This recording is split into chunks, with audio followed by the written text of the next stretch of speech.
There is a secret that holds more power than all the words spoken upon the earth. It is not shouted from rooftops, nor written on tablets of stone. It is whispered in the silence of the heart, and only those who know how to guard it find that it multiplies and manifests in their life with marvelous accuracy. The law is simple: what you hold in silence grows, what you scatter in idle chatter dissolves. The invisible always precedes the visible, and the unseen thought takes form long before the world has eyes to see it. Therefore, the tongue is not merely a servant of expression, it is the gatekeeper of destiny. When you hold a desire, a vision, or a prayer, the moment you speak too soon, you dissipate the force of it. Others, with their doubts, fears, and casual words, may pour cold water on the flame of your faith. And yet, when you guard that secret like a jewel in the vault of your soul, it begins to gather substance. Silence, then, is not weakness, it is strength. For the silent one is communing with the infinite, and the infinite requires no defense. A seed planted in the ground must not be disturbed. If the gardener digs it up each day to show the neighbors, it will wither. So too with the seed of your heart's desire. The soil of spirit is dark, deep, and hidden from the curious eye. You water it with faith, you warm it with gratitude, and you protect it from the winds of doubt. In time, it rises, first tender, then strong, until the harvest is undeniable. Those who laughed will watch in awe, for nothing can stop a vision guarded in silence and nourished by conviction. Your words carry vibration. To speak of your secret before it is strong enough is to invite currents that may not be friendly. Some will envy, some will criticize, and some will project their own fears upon your dream. Why give them the chance? Instead, walk in quiet certainty, knowing that what belongs to you by divine right cannot be taken, delayed, nor denied. Let your silence be your shield, and your manifestation will be your testimony. The one who talks endlessly about what they will do often never does it. The one who moves in stillness, holding the image firmly within, is the one who arrives. Power works in the unseen. Electricity itself is silent until it meets a channel. So it is with spiritual power. Hold your secret until it becomes too real to be denied, until it breaks forth like dawn after the longest night. The world respects results, but results are born from the womb of silence. Therefore, learn the holy art of keeping your own counsel. Whisper your desire only to the infinite, and trust that it has already heard. Hold this secret and shut your mouth, for in that quiet lies the miracle. Silence protects the seed of your desire, for every thought, every intention, every vision you hold within yourself is a living seed. It is planted not in the soil of the earth, but in the fertile ground of your consciousness. Just as the farmer knows better than to expose his seed to the air, the frost, and the trampling of feet, so must the wise one guard the inner seed of their heart. The moment you decide upon a desire, the instant you see in your mind's eye the picture of what you long to create or receive, that seed begins its silent journey into form. It is fragile at first, invisible to others, vulnerable to the careless word and the doubtful thought. In its earliest stage, it is a tender shoot. And if it is constantly exposed to the chatter of tongues or the skepticism of others, its power can be weakened and the soil disturbed. Silence is the rich, dark ground where the seed is given time to root and grow unseen, unbothered, and unthreatened by the winds of the outer world. To speak too soon of your desire is to expose it before it has gathered strength. When you talk endlessly about your dreams, you may feel momentary excitement, but each word pulls a little of the energy outward, instead of letting it build within. People will add their opinions, their doubts, and their own limitations, and these can cloud the pure vision you once held. The seed becomes crowded with weeds not of your making, and before long, what should have grown with divine certainty is choked by unnecessary interference. Silence, therefore, is not mere restraint. It is a protective barrier. It is the invisible fence around the garden of your soul, keeping out the careless, the curious, and the critical. The seed needs time to draw nourishment from the unseen. It gathers life from your steady faith, from your gratitude, from the quiet certainty with which you carry yourself each day. Just as the earth works mysteriously beneath the surface, drawing moisture, warmth, and energy from the sun, so does the subconscious and the spirit bring forth your desire. This is why silence is golden, for silence gives the seed time to establish roots that will one day support the weight of the great tree. Without roots, even the strongest plant will topple at the first storm. Without silence, even the brightest vision can wither under the gaze of doubt. When you are silent about your seed, you are declaring trust in the unseen process. You no longer need to prove it, explain it, or defend it to anyone. You know that it is already growing, and this quiet knowing multiplies its strength. The seed in the soil does not need applause or commentary. It simply requires space and time. Likewise, your desire does not need to be broadcast to the world. It needs to be nurtured in the inner chamber of your mind, where no other influence can distort its shape. Many people scatter their seeds carelessly. They talk of their goals and visions before they are ready, sharing them with those who cannot understand. What happens then? The energy disperses, the clarity fades, and the vision no longer feels alive. The secret is not that the seed disappears, but that it becomes weakened by being tugged in too many directions. Your silence keeps the energy focused.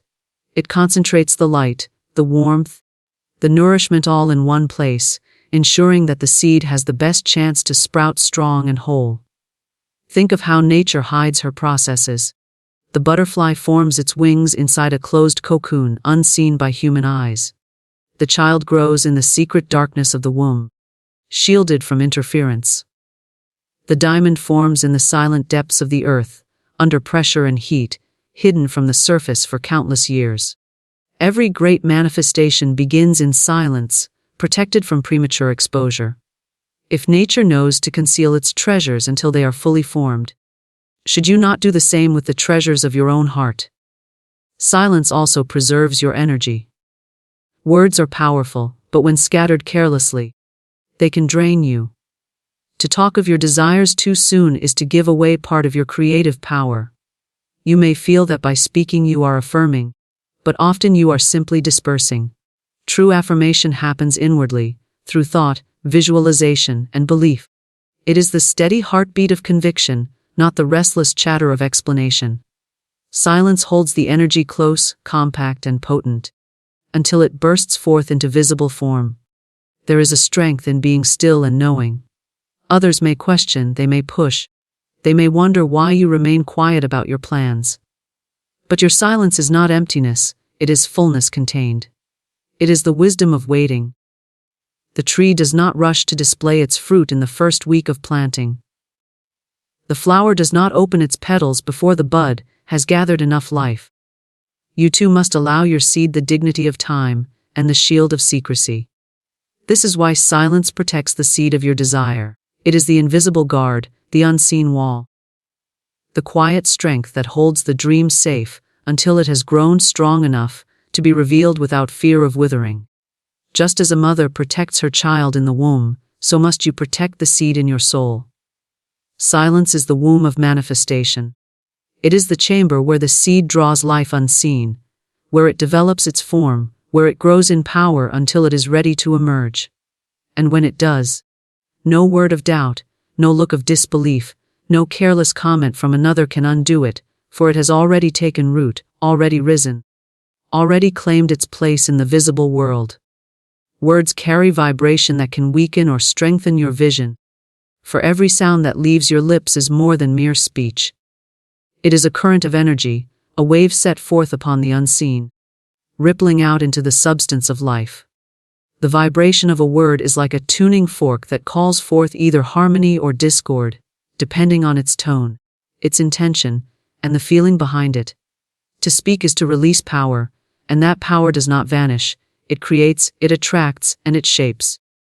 When you realize that words are not idle but alive, you begin to understand why care must be taken with every utterance. Each word is a seed of vibration, and it either supports the vision you hold or it works against it. When you speak with faith, with conviction, with clarity, you fortify the vision within. The vibration of such words resonates with strength and draws to it similar currents. Like attracts like, and the word spoken in belief calls forth opportunities, people, and circumstances aligned with that belief. When you declare, "It is mine," with confidence, the universe echoes back in agreement. You feel stronger, your vision feels clearer, and the vibration gathers momentum in the unseen realm. Words of faith build walls of protection around your desire. They reinforce the structure and give shape to the unseen seed. But when you speak in doubt, when you allow complaint, worry, or fear to color your words, the vibration shifts. The vision that was once strong becomes diluted, the energy scatters. The subconscious hears every word and does not argue. It simply accepts and creates from it. To say, "I can't," or "It's too hard," is to impress weakness upon the soil of your mind, and the vibration weakens the roots of your vision. Even when spoken carelessly, words carry power, and careless words can undo days of careful cultivation. For this reason, the wise one watches the tongue and refuses to speak anything that contradicts the picture they are holding in silence. The vibration of words is not limited to sound. Words create atmosphere. Enter a room where people are speaking of failure, gossip, or fear, and you will feel the heaviness of their vibration. Enter another where gratitude, praise, and encouragement fill the air, and your spirit rises. The same is true of the words you speak to yourself in the silence of your mind. The inner dialogue is as potent as the outer speech. Every affirmation strengthens or weakens, every repeated phrase builds or destroys. The subconscious is impressionable, and the vibration of words, especially those repeated often, imprints deeply, becoming patterns of thought that shape your destiny. Words are like garments for your thoughts. A thought clothed in a strong, clear word takes form swiftly. A thought clothed in weak, doubtful word struggles to find expression. You may hold a vision within, but if your daily speech contradicts it, you are pulling in two directions. Imagine planting a seed and watering it daily. Then each evening pouring poison over it. The seed cannot thrive under such contradiction. Likewise, your vision cannot grow strong if your words weaken its vibration. Words spoken with emotion are especially powerful. When your heart burns with feeling, the vibration carries far. A word spoken in anger may wound deeply, lasting years in memory. A word spoken in love may heal, uplift, and inspire for a lifetime. So too with the words you attach to your vision. If you speak with passion and certainty, the vibration amplifies. It quickens the manifestation, it calls forth the unseen forces to support your aim. If you speak with hesitation, or worse, with ridicule of your own dream, the vibration falters and the seed weakens. This is why it is not enough to merely think positively. Your speech must be aligned as well. To say one thing and think another creates conflict in vibration. The strongest manifestation arises when thought, word, and feeling are in harmony. Then the vibration is pure, undivided, and irresistible. Your words become channels of power, carrying your vision outward like waves of sound that continue long after the moment of speaking. Consider how sound itself affects matter.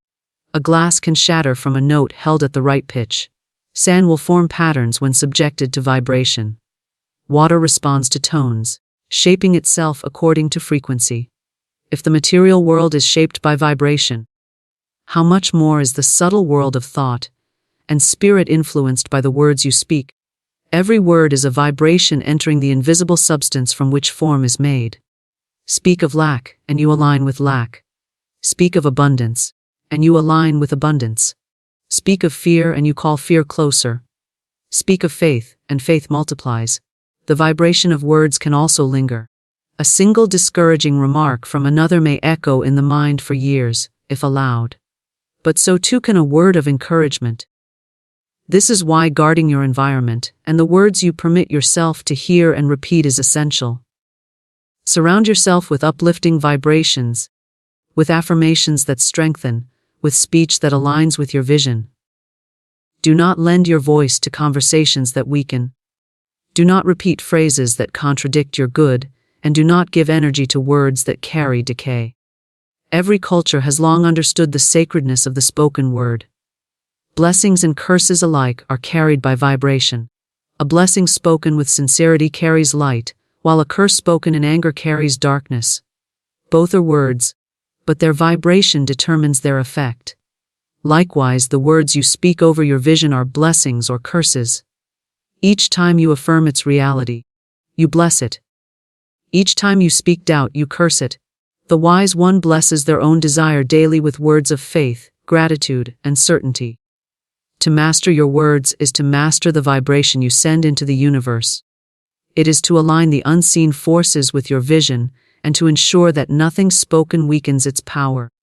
Every word carries vibration that either builds or destroys, strengthens or weakens, attracts or repels. To realize this is to understand why silence has its place and why speech must be chosen with care. Your vision depends not only on the seed within, but also on the vibration that surrounds it. And that vibration is shaped by the words you allow to pass through your lips and settle into your heart. Guard your secret from doubt, envy, and criticism, for nothing weakens the sacred seed of your desire more than the careless influence of others. The dream you carry within is like a flame sheltered in cupped hands. It burns brightly when protected, but a single gust of doubt or a careless word can cause it to flicker and fade. When you allow others to gaze upon your vision before it is strong enough to stand on its own, you expose it to forces that do not nurture, but undermine. Not everyone will see what you see, and not everyone has the faith to believe in what has not yet taken form. For this reason, the wise soul keeps the vision close, like a treasure hidden in the heart, shielded from those who cannot comprehend it. Doubt is the first thief to watch for. The doubter does not always speak with malice. Often they believe they are being practical, even helpful. They ask questions that sow uncertainty. How will you do it? What if it fails? What if it costs too much? Each question, though seemingly innocent, carries the vibration of hesitation, and hesitation is poison to the growing seed of faith. The seed does not need to know how, it only needs to grow. The one who allows doubt to enter begins to second-guess their vision, and what was once clear becomes clouded. Guarding your secret from doubt means refusing to let the questions of others take root in your consciousness. It means recognizing that what is possible for you may not be possible for them, and that their limitation has no authority over your destiny. Envy is a subtler enemy. When you share your vision too soon, some will smile, but beneath the smile lies resentment. They may not wish you harm outright, yet their unspoken jealousy carries a vibration that can interfere with your confidence. Envy seeks to diminish, to suggest that you are not worthy, that you are reaching too high, that your dream should not surpass the boundaries that others accept. If you are not vigilant, you may absorb this energy and begin to shrink your own vision to make others comfortable. Guarding your secret from envy means protecting yourself from the subtle pull of those who resent your light. It means remembering that your success does not diminish anyone else, and that envy belongs to those who harbor it, not to you. Criticism is perhaps the most blatant challenge. Some will openly dismiss your vision, telling you it cannot be done, that you are unwise, that you are wasting your time. Their words may be sharp, but they carry the power to wound only if you grant them entrance. The critic often speaks from their own failure, projecting their disappointments upon you. They could not achieve, so they insist you cannot either. To guard your secret is to recognize that criticism speaks more about the critic than about you. It is a reflection of their own fear, their own limitations, their own disbelief. By shielding your vision from such voices, you allow it to grow without being poisoned by someone else's story. Guarding your secret is not about mistrusting everyone. It is about discernment. You must know who is capable of holding your vision in the light of faith, and who is not. Few people are able to believe in the invisible with you. Fewer still can encourage without envy or criticize without diminishing. Therefore, it is often best to share only with the infinite, until your vision is strong enough to reveal itself in undeniable form. When it appears, when the seed blossoms and the fruit is visible, no doubt, envy, or criticism can undo it. But until then, silence is your shield. Consider how a gardener protects a young plant. He places it under cover until it is hardy enough to withstand the elements. He guards it from animals who might trample it, from pests who might feed upon it, from careless feet that might crush it without noticing. Only when it has grown strong does he transplant it into open ground. So it must be with the visions of the soul. You guard them until they are rooted deeply enough to endure the winds of opinion. When you reveal too soon, you invite interference. Each word of doubt, each glance of envy, each criticism becomes like a shadow over your seed. Even if the seed continues to grow, it does so with less vigor.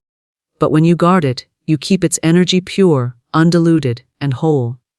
The energy of your faith remains concentrated, and the seed grows quickly, free of external contamination. This is why secrecy in the early stages of a desire is not weakness but wisdom. Guarding your secret also protects you from the temptation to seek validation. Often, people share their vision because they crave encouragement. They want others to agree, to affirm, to believe with them. But the danger in seeking this validation is that when it is not given, the vision falters. If you are to bring forth the invisible into the visible, your faith must be self-sustaining, not dependent on the approval of others. By guarding your secret, you cultivate inner certainty, a conviction that does not rely on outside voices. Then, when you do share, you do so not to receive encouragement, but to declare what has already come to pass.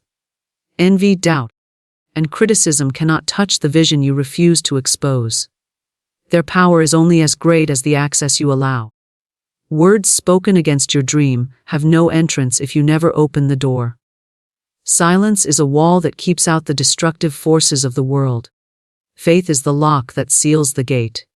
By choosing silence, by keeping your secret close, you choose to honor the sanctity of your desire. Guarding your secret is an act of reverence. It is to treat your vision not as something ordinary, to be tossed about in idle conversation, but as something holy, deserving of protection. It is to recognize that your desire is a creation in progress, not yet ready for the harshness of the outer world. The pearl forms inside the oyster, hidden from sight, layer by layer, until it emerges complete. Your vision too forms in the secrecy of silence, hidden from doubt, envy, and criticism, until it is ready to shine with undeniable beauty. Manifestation begins in the unseen before it becomes visible. For every form that appears in the outer world is but the shadow of what was once only an idea, a vibration, a spark within the invisible. The house you live in was first a thought in someone's mind. The book you read was once only a vision in the author's heart. The tree that stands tall was once hidden as a seed beneath the earth. Nothing appears suddenly without first existing in silence, in darkness, in the unseen realm where all things are born. To understand this is to understand the law of creation. The invisible always precedes the visible, and to work with the unseen is to move with the true power of manifestation. When you hold a vision, you are already engaging with the unseen. It is real, though others cannot see it. It exists, though it is not yet tangible. The unseen is the womb where desire is conceived and nurtured until the time of birth. The mistake many make is to look for evidence too soon, to demand proof in the outer world before the inner has had time to shape itself. Just as the child must grow for months before being born, so must the desire develop unseen before showing its face in the visible. Faith is the bridge between the two. Faith knows that because the unseen exists, the seen must follow. The unseen is not empty. It is filled with substance, with infinite intelligence, with the raw material of creation. Every thought, every image impressed upon the subconscious is working silently, drawing circumstances, aligning people, moving conditions in ways you cannot measure with the senses. You cannot always see how it is being prepared, but you can be certain that it is. To doubt the unseen because it is not yet visible is like doubting the seed because the sprout has not broken the surface. The wise one understands that the greater part of growth happens beneath the ground, invisible to the eye.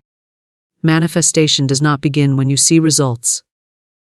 It begins the moment you conceive the vision, and impress it upon your inner world. That is the true act of creation. Everything that follows is merely the unfolding of what has already been set into motion. When you hold a desire, you are sculpting in the unseen. Every thought of faith adds detail, every word of gratitude strengthens it, every visualization gives it more clarity. It is being built behind the curtain, and when the curtain rises, what appears may seem sudden to the world, but you will know it has long been prepared. The unseen requires silence and protection, for it is delicate in the beginning. To share it too soon or expose it to doubt is to risk interfering with its growth. Just as a bud is easily damaged before it blooms, so too is the vision fragile in its early stages. It must be held close, nourished in quiet confidence, and believed in even when no evidence is yet visible. The gardener does not despair when days pass without seeing green. He knows the unseen work is happening in the soil. Likewise, you must trust that the unseen is always active, even when the outer world looks unchanged. The unseen operates according to laws that are constant and impartial. Just as gravity is unseen yet governs every movement on earth, so does the law of mind govern the process of manifestation. What you impress inwardly must eventually express outwardly. The visible world is the result of countless unseen impressions layered over time. If your inner world is filled with faith, clarity, and certainty, your outer world will mirror it. If it is filled with fear, confusion, and doubt, your outer world will reflect that instead. This is why mastery of the unseen is mastery of life. Imagination is the key instrument of the unseen. When you imagine, you are not creating fantasy. You are working in the workshop of reality. The picture you form in imagination is already real in the unseen, and if sustained, it will clothe itself in physical form. This is why daydreams without faith and consistency fade, while visions held with conviction eventually take shape. The unseen does not play with shadows. It molds substance. Your task is to hold the image steady, unwavering, until the unseen completes its work. Every great creation in history was first mocked because it existed only in the unseen. The inventor saw what others could not see. The artist envisioned what others could not imagine. The pioneer believed in lands others thought impossible. At first, the outer world showed no proof. There was nothing to point to, nothing to convince the doubters. But in the unseen, the creation was already alive. With persistence, the unseen became seen, and what was once laughed at became undeniable reality. The same law works in your life. That which you hold within, with steadfast faith, must eventually reveal itself outwardly, regardless of whether others believe. The unseen is not bound by time as the visible is. What seems to delay in the physical realm may already be complete in the invisible, waiting only for the right conditions to appear. You may believe nothing is happening, yet beneath the surface, threads are being woven, connections are being made, alignments are unfolding. Just as the sunrise is inevitable though the sky is still dark, the manifestation of the unseen is inevitable once the inner picture is fully formed and believed in. The darkness is not a denial of light. It is simply the stage before the dawn. Patience is the companion of those who work with the unseen. They understand that rushing the process is like pulling at a plant to make it grow faster. The unseen has its rhythm, its perfect timing.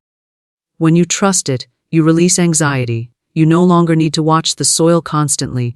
You know the growth is happening. You live in quiet expectancy, certain that what is yours is already on its way.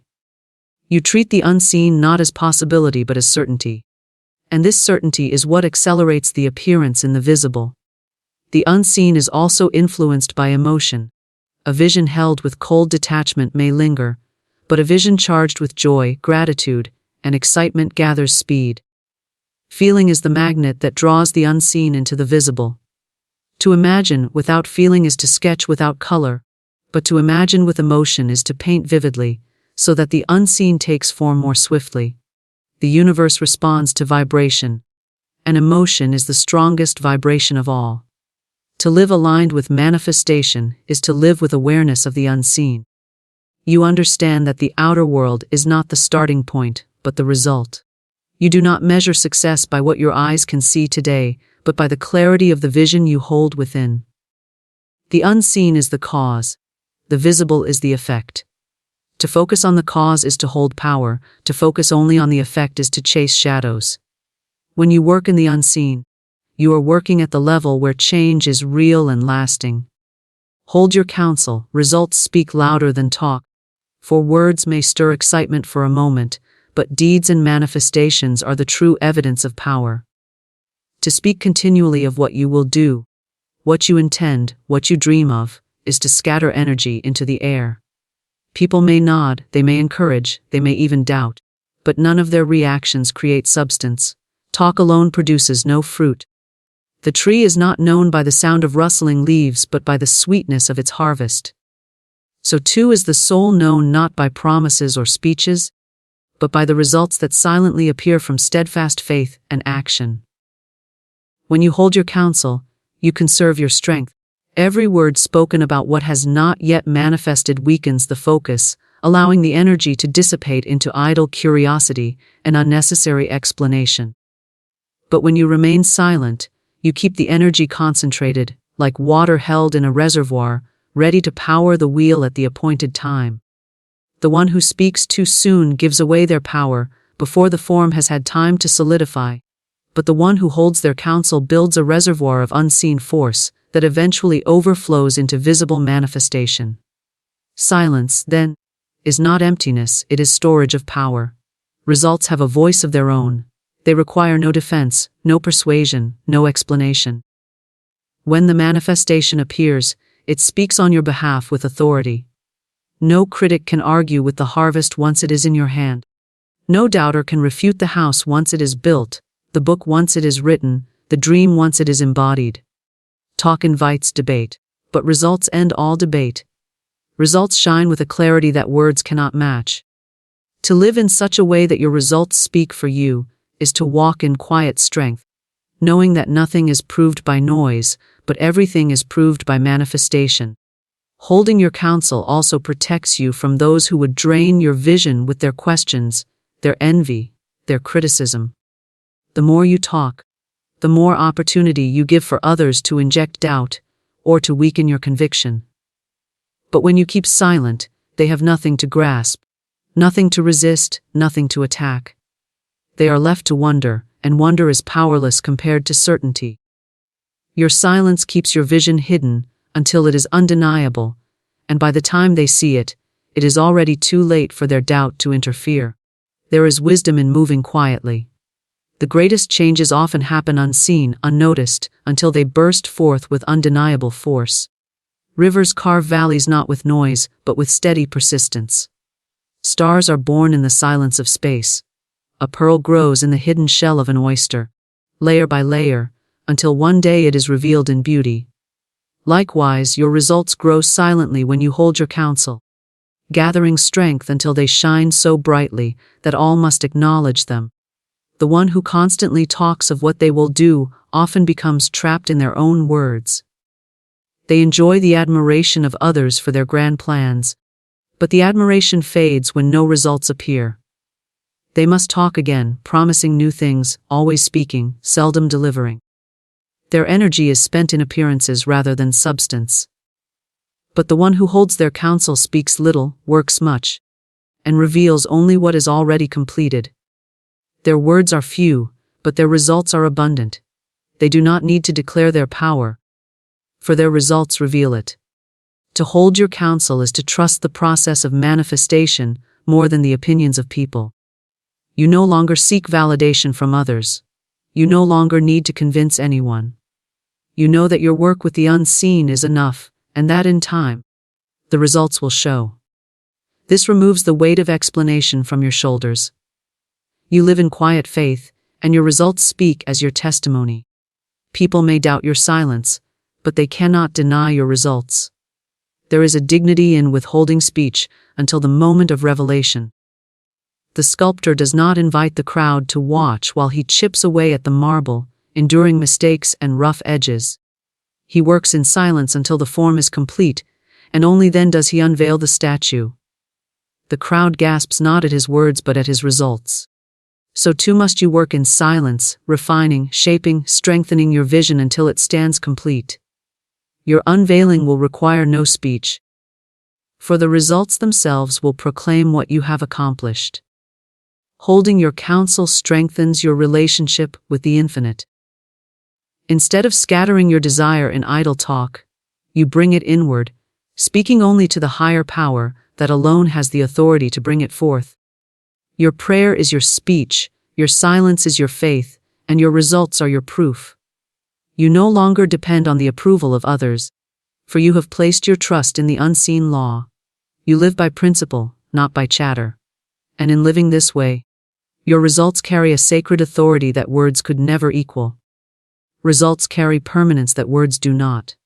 Words can be forgotten, dismissed, or twisted, but results stand as fact. They exist independently of opinion.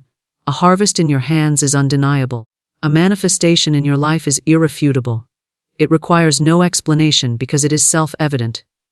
The world cannot argue with results. It must acknowledge them. The quiet one who holds their counsel until results appear walks in greater power than the loud one who shouts without fruit. Holding your counsel teaches patience.